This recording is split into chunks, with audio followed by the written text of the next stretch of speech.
Para pemimpin Korps Garda Revolusi Islam atau IRGC mengintervensi pemimpin tertinggi Iran Ayatollah Ali Khamenei untuk mencabut fatwa yang melarang pengembangan senjata nuklir. Iran disebut harus memiliki senjata nuklir demi mempertahankan negaranya dari kemungkinan terburuk yang bisa dilakukan oleh Barat. Laporan The Telegraph pada Sabtu 8 Februari mengatakan, para pemimpin senior IRGC telah memberitahu Khamenei terkait pentingnya senjata nuklir. Media Inggris itu mengungkap beberapa komandan senior IRGC telah merubah pandangannya dalam beberapa bulan terakhir.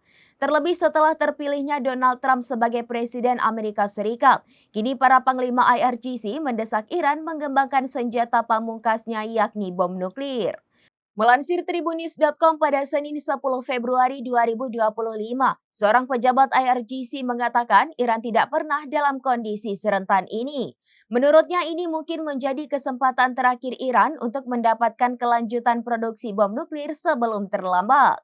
Ia menyebut fatwa Khamenei yang mengharamkan nuklir saat ini menjadi satu-satunya kendala yang mencegah pengembangan senjata nuklir. Tekanan terhadap Khamenei dari para politisi juga telah meningkat secara terbuka dalam beberapa bulan terakhir. Puluhan anggota parlemen Iran tahun lalu mendesak Dewan Keamanan Nasional tertinggi mereka untuk merevisi kebijakan nuklirnya.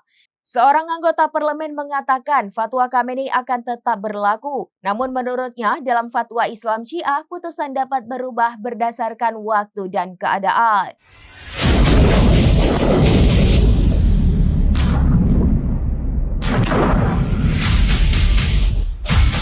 Demikian informasi terkini Syederalun, saksikan terus informasi lainnya. Jangan lupa like dan share seluruh akun serambinews.com. Download Tribun X sekarang, menghadirkan lokal menjadi Indonesia.